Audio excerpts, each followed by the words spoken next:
Okay, now, so moving on to a sustainable design and the definition of a sustainable design. So sustainability is a broad concept that refers to a building's overall ability to provide comfortable, healthy, and a productive environment over the long term without negatively impacting the environment. Sustainable buildings aren't just about the environment, but take into account all three pillars of sustainability: the planet, the people, and the profit. So we say people, economy, and ecology. I took this from an article and I'm just quoting there for you. How can a building be built and used with consideration for the future of our people, planet, and the business itself? So to truly be a sustainable building, this ideology must be baked at every stage of a building's life cycle. This is the ideology that we're going to be looking at. For example, planning: are you building on previously undisturbed land? Because we don't want to come and kill the biodiversity. Design: when you design architecture considers, for example, window placement for optimal and natural ventilation and light. Construction: are these materials used safe for the environment and the occupants? Does the construction process conserve natural resources? We're going to get into the details of these. Operation and maintenance: is the energy and the water being used efficiently? Are cleaning products safe for the occupants? Demolition: will solid waste and disposed materials be handled in an environmental safe manner? And these are from me, I added these. Is it weather resistant to wind, floods, hurricanes, extreme hot and cold weather? Catch water? Passive heating and cooling? Does it provide with natural light? Can people grow food? Is there an outdoor space for people, green outdoor space for people? Now, when we say sustainability, it means we're looking at the the society, the culture, the history. Sometimes there's a tradition that comes into the building, and saving energy, saving money, also getting the benefits of the payback time when you use insulation, let's say, or you use natural light, and the low impact on the environment. And you remember from the previous tier how the we had these specifications for working with the ecology. We want green buildings and technologies and clean water cycles. We want to increase the biodiversity. We want to grow food, and we want to have 100% renewable energy in our building. And we want to use other materials that were supposed to be wasted. We upcycle them and use them for buildings over here. We're involving the people in the design. We're referring to traditional wisdom. We're learning from nature and practicing whole systems thinking. And this is called biomimetic design. We're going to be looking at this one now. And are we allowing a space that allows us to connect to nature? Are we feeling mindful in this place? Are we feeling that our cultural traditions can still be maintained in this place? And are we celebrating life, let's say, by being in this space? And is this space providing, for example, an opportunity for art to be performed? It could be any kind of building, but also a place that allows people to stand and be themselves, like engage. Communities can gather and meet. And it can cultivate responsive decision making, like people can have a space for that, and have leadership and participatory leadership and peace building. There's going to be also the kind of the building, like it's an example of accountable institutions. It could be also a building that gives holistic education and healthcare. And so basically it also saves money and empowers and strengthens the local economies. Now, part 3, the biomimetic design. So really, when we want to design, we think of the benefits to the human, benefits to the ecology, benefits to the economy, as we said before. We want a design that is timeless. We want the vision to evolve, to survive, to adapt to any changing conditions around us, whether it's being the climate, the economy, and be locally attuned and responsive means work with the material that are present in the country You don't have to import and bring from other places. Integrate development with growth. If you can improve the house further, there should be flexibility. And use life-friendly chemistry, eco-friendly material in building the house, and save energy and materials as well. Now, why is mimicking nature a good idea? Because nature inspired shape, form, and geometry will ensure the following. It's going to save space, utilize space. It's going to give us energy efficiency and clean energy. It's going to give us material efficiency and saves material, I mean by that, and natural. So nothing is wasted and everything is useful. It's going to build resilient and regenerative communities and cultures, because you find biomimicry for examples for social innovation. So if I design that space for people to meet, for people to feel good, for people to be healthy, that's an example of having a regenerative community.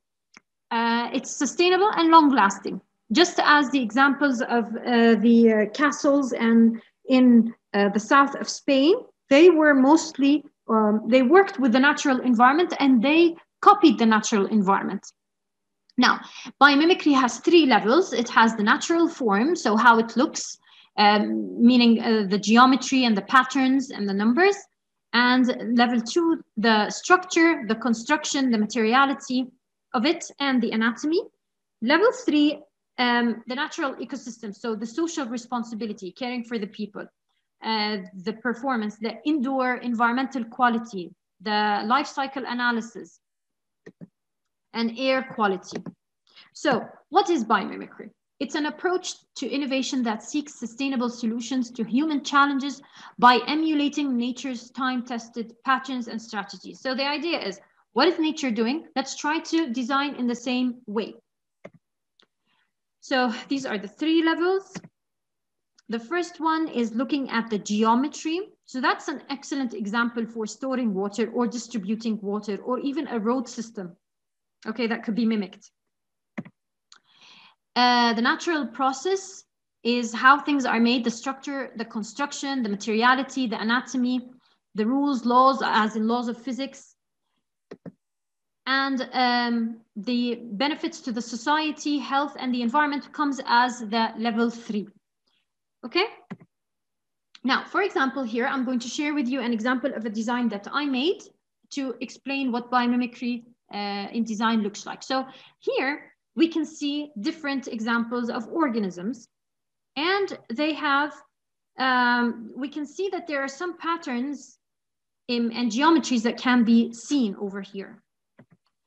So the shapes, for the shapes over here, this is a column shape, this is spherical, this is the palisade layer, and this is the leaf structure. So these are spherical, this one has a column, this is spiral, this is linear curved. These shapes have a function, and they serve a design function. So here, the concept here, what using biomimicry for architectural design, where in Amman, Jordan, buildings, residential compounds, homes, schools, or malls. Why? Because this will maximize natural light in the building, create passive heating and cooling techniques in buildings, maintain good air quality. For the economy, it's going to save the cost of electricity and fuel.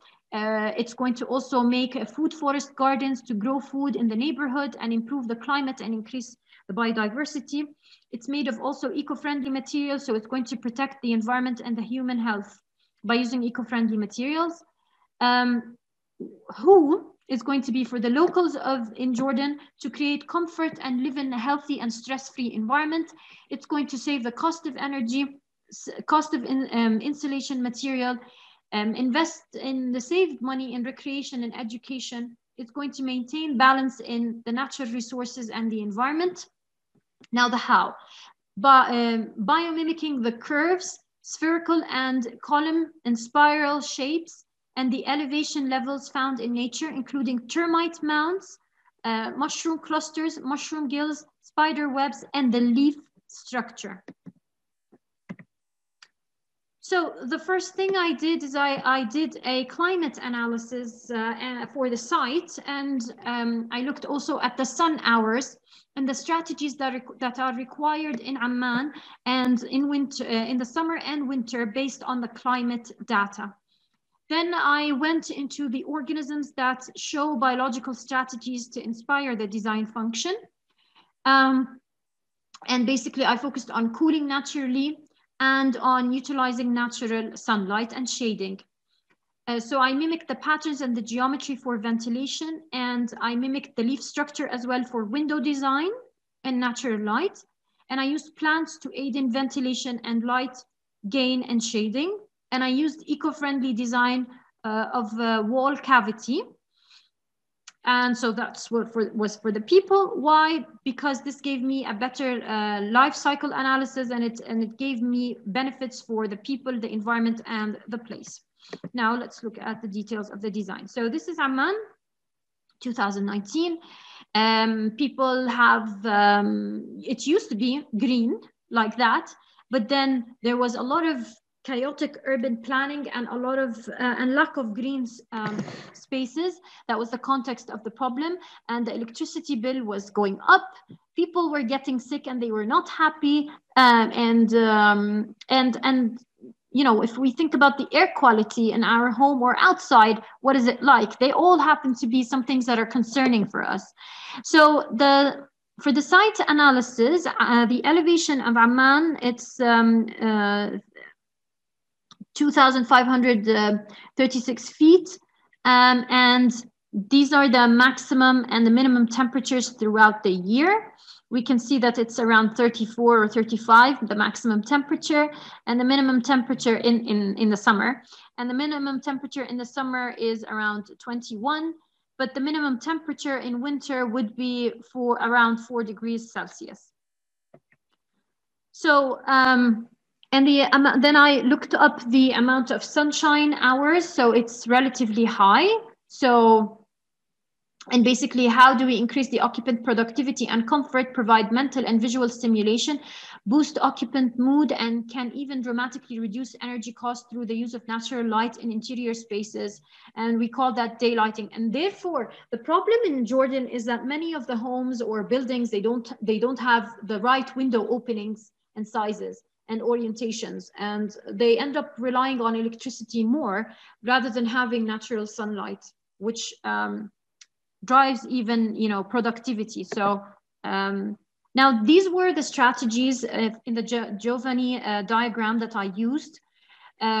Basically, because of the temperature, the map of here in green, this is the map. You're not required to do that, but I'm just explaining how this works. You draw a map of based on the temperatures in Amman, and so we end up with a shaded with a location that falls between 3, 4, and 5 over here, meaning that this is for winter. We require heating, internal gain. We require passive solar heating from the sun directly. Passive means directly from the sun. And active solar heating, this means we need internal heating. And so we can add insulation material. And in the summer, we need protection from the sun. We need cooling, a cooling thermal mass. For example, we can put thermal insulation or water to cool, evaporative cooling such as pools over here, cooling high thermal mass with night cooling, and cooling natural and mechanical ventilation. And at the end, it could be air conditioned. But we can design our buildings so that we can avoid the use of heaters and air conditioning units, and keep that the last resort by adding insulation material and by orienting the house towards the sun.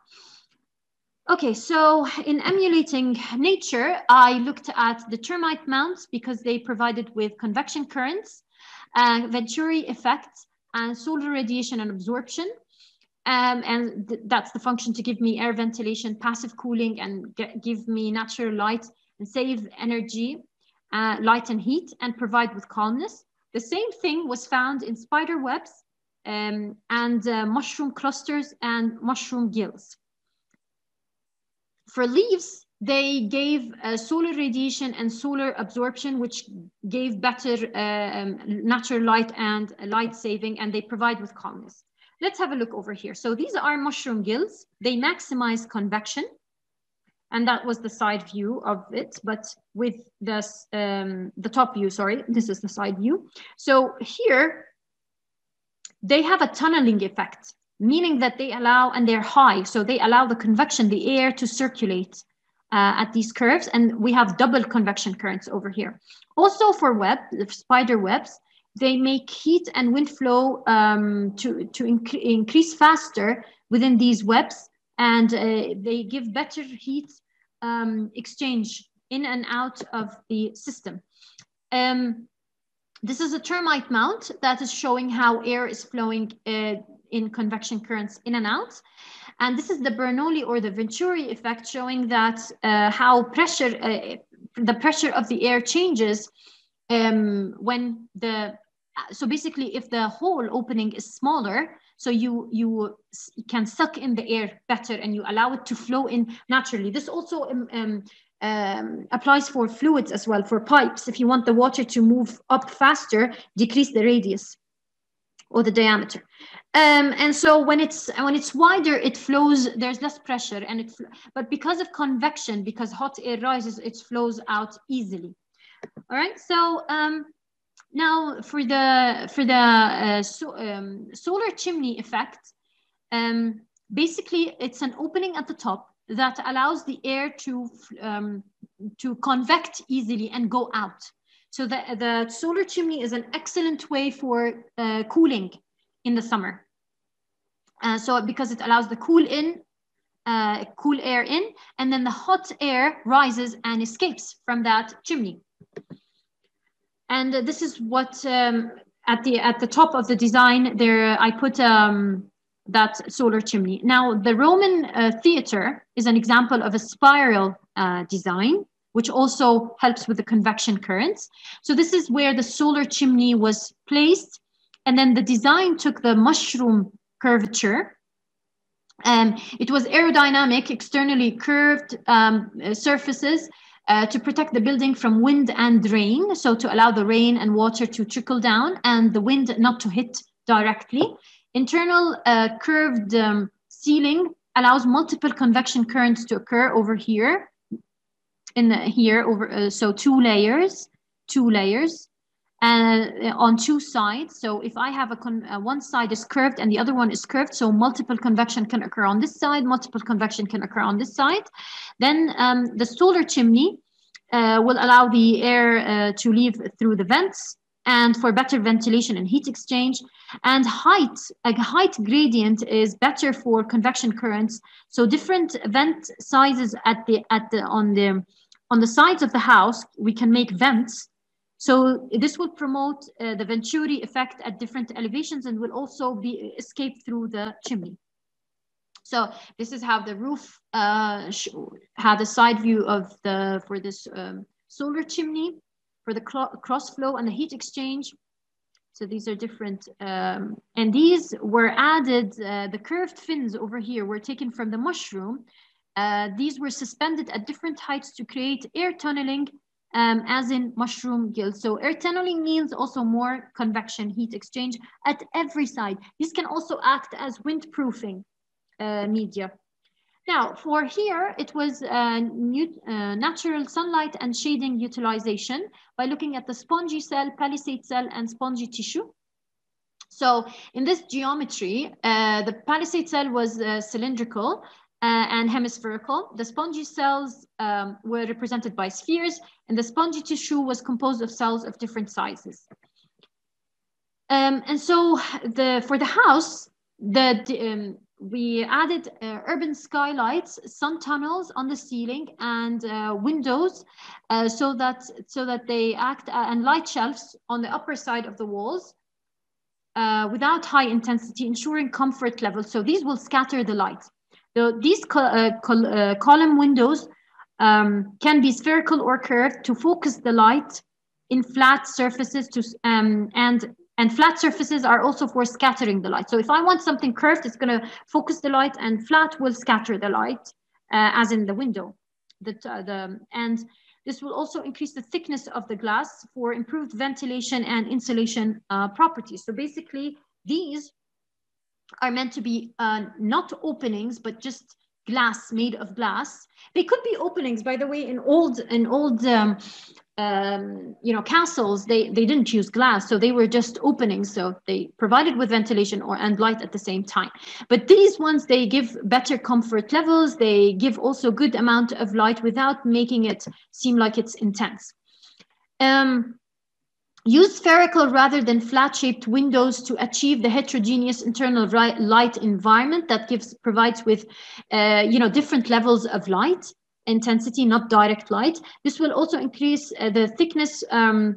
Over here, if I make another layer, second layer double glazing, will increase also insulation.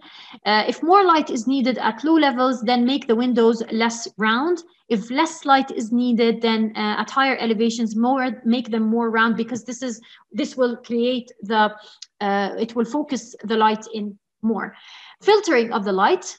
Make the windows at the top to be round to take in more light, but also provide with uneven absorbance before it reaches the lower wall windows. Then absorption of light and its human application on the color and orientation of the window. Factors impacting the internal light environment in the leaf were mimicked in the house design in terms of the coloring of the windows. So the leaf pigments have different absorption coefficients for different light wavelengths. Basically this color, alter the color of the window to maximize the absorption of light that comes at different wavelengths. Different materials also absorb light at different levels. Spider webs are also used to inspire form and geometry with UV properties for the glass. And we change the angles of the windows to capture the summer and sun light. So basically, these openings of the windows are good for absorbing summer sun and winter sun at different levels. So the summer sun is higher over here at the top, and this also can capture the winter sun.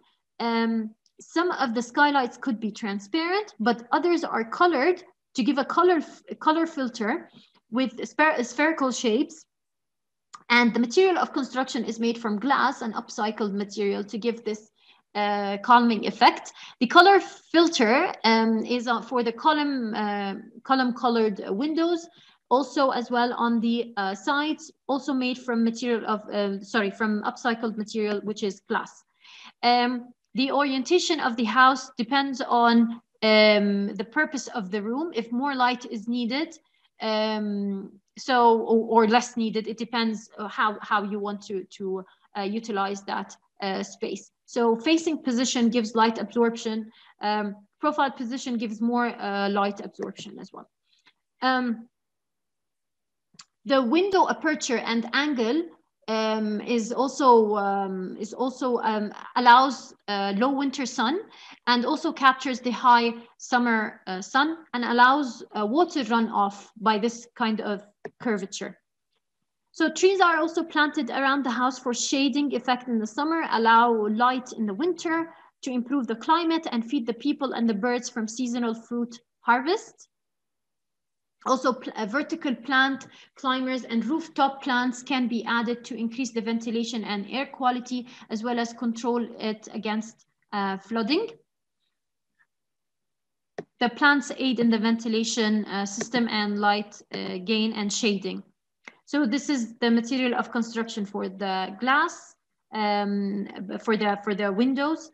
But over here for the walls, the internal structure, it could be local mud, hay, and local limestone for their beneficial thermal properties and sustainability benefits. Lagging material, which is the insulation material cavity over here, sheep wool, it's eco-friendly and it is zero waste by using wool from sheep, which is commonly consumed in Jordan. Air gaps in the wall, they increase ventilation, also provide with heat control and insulation in a hot, cold temperature. The cavity is good for thermal resistance and control. So in a country in Jordan, like Jordan, it's important to use air as a way of insulating in the cavity as well. Yani add insulation material, but also leave space for air pockets. The material life cycle. So raw materials were glass bottles, glass, local limestone, all locally collected, local clay, sheep wool, seeds, and tree cuttings for the forest garden and rooftop garden. There are no VOCs or carcinogenic, all eco-friendly adhesives, material of processing, mixing mud with water. Some burning may be necessary to create cement-like material for binding. This would release carbon dioxide if not properly contained and controlled. The manufacturing, limestone is naturally found in Jordan, but the cutting and shaping of it produces small particulates that irritate the respiratory system. Cutting factories in Jordan contribute to a major part in the poor air quality in the industrial zone city of Sahab, which affects the health and well-being of the residents and workers. This is easy to use and build with. No steel is needed. Cost and time to build it is relatively low, and anyone can do it. End of life, the glass and stone materials can be reused and upcycled. Mud can be recycled to be used again or upcycled for other uses after it's been demolished. Why is this good for the people? The social equity, the care for the environment and the place. This design saves cost and heating, cost of heating and cooling and light. It ensures calmness and more bonding with nature to respect it and be inspired by it. It ensures people's health benefits from the indoor air quality, and also they would benefit from the outdoor air quality. As they would be encouraged to spend more time in the outdoors and harvest outside to bond socially more, as well as ripe, healthy greens. The biodiversity benefits from planting trees and companion planting is going to be achieved. Flooding is reduced and lightning is controlled. Climate is improved. The interior environmental quality, fresh air is ensured by the use of ventilation system that uses outdoor air as well as trees to cool and provide with oxygen and take away carbon dioxide. The walls are made of mud and stone and hay. None of the insulation material to be added will be non-eco-friendly. All right, so how can we follow the biomimetic design steps? So the shapes that inspire design we can look at shells, mushrooms for home design, veins for water collection systems, stones for storing water under the ground, swales for catching water. We will look into this, and the back of the beetle for water catchment. If you look up the beetle and how it bends in the desert, and the type of material on its back to allow water to trickle down, that's an excellent inspiration. Many students looked at this one. Just look at BBC, in BBC, one of those articles on BBC. Light from bird wings, butterflies, and palisade and mesophyll layers. This is for light. These are some examples. Now, how do we conduct biomimetic design? I will show you now in a second. Okay, so you're going to go to asknature.org. You're going to look up a biological strategy that you want. And from that biological strategy, you can select an animal example or an organism. And then from there, you can go and mimic that and apply that in your design the same way I did. So for example, if you want to insulate, let's say insulate, you can look up. So you can basically, if you just look up the term insulate, you can see many examples. If you click on one of them, then, for example, you can see a strategy and then that you can mimic.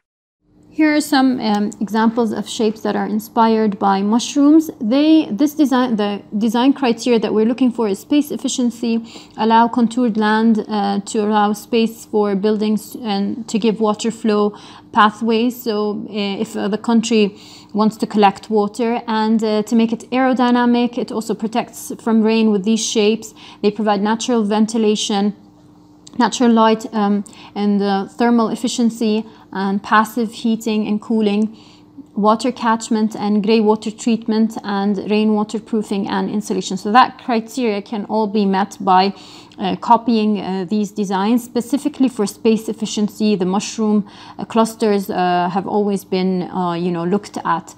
Now this is another example of more shapes that are aerodynamic, and they also allow wind and they allow light, and They follow the criteria below for green building design, and mainly it's all about nested shapes in one another.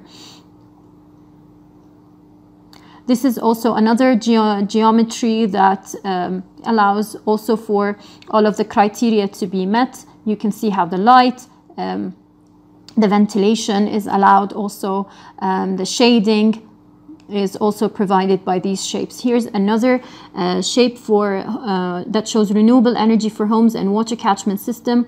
So you can see how there is the sun is coming, providing with solar passive lighting, and then there is water collection system by the gutters over here. The water is collected at the bottom, and so also over here the water trickles down to the bottom. And then we have the wind turbine over here, which is collected to the mains electricity, and this is in a windy area, so it's perfectly fit for wind generated electricity.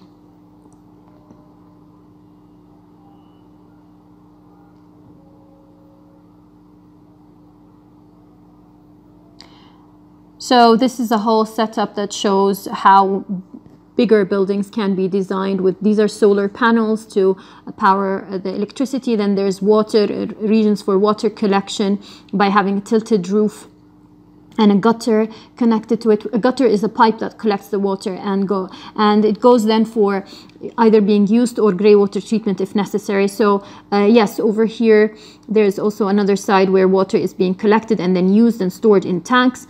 This over here shows how the community center is solar powered, but also there's shade provided by these solar panels.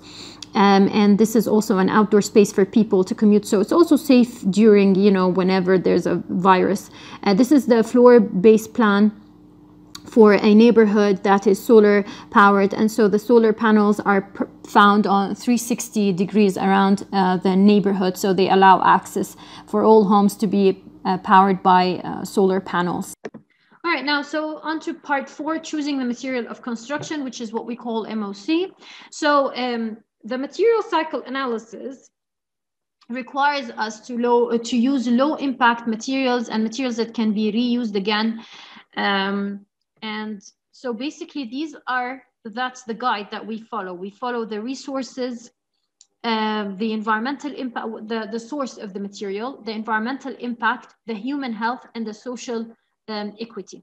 So then I break them down over here for you in the resources. So you can choose from these boxes. So is the material made of recycled, reclaimed, or certified renewable content? So you tick yes or no. Is the material organically produced and certified? Does the distribution minimize packaging and waste and transportation? Is there a take-back program? Is there a publicly available life cycle assessment for this material? Is the source of material transparent? Are the materials locally sourced locally? So you can get an overall idea here after you tick these boxes. You would see if your material is eco-friendly, is from an eco-friendly resource.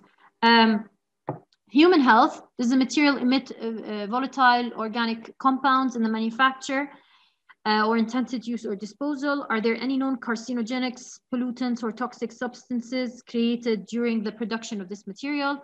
Are adhesives and finishes required for this installation? Is there a publicly available material safety data sheet for this material? Are the pollution treatment systems in effect? Does the manufacturer meet health and air quality requirements? Are appropriate precautions taken for people safety? Environmental impact, is the product manufactured locally? Is there a second life for the manufacturing waste? What byproducts or pollutants are created from the manufacturing process? Does the manufacturer meet or exceed regulatory policies? Is the product recyclable in existing streams? Is reuse or upcycling encouraged? Does the material naturally decompose? And I showed you an example of my design, how I applied that. Here's an example of insulation. So this employs air. This is more than one. This is a wall, actually. So it has air. There's the cavity over here. Then there is more air and cement. And cavity, I don't think it's cement, but a form of cement. And then more insulation. And then there's more air inside. And then the outside cavity. So here you can see how air is incorporated within the bricks. And so here's some more examples of insulation materials.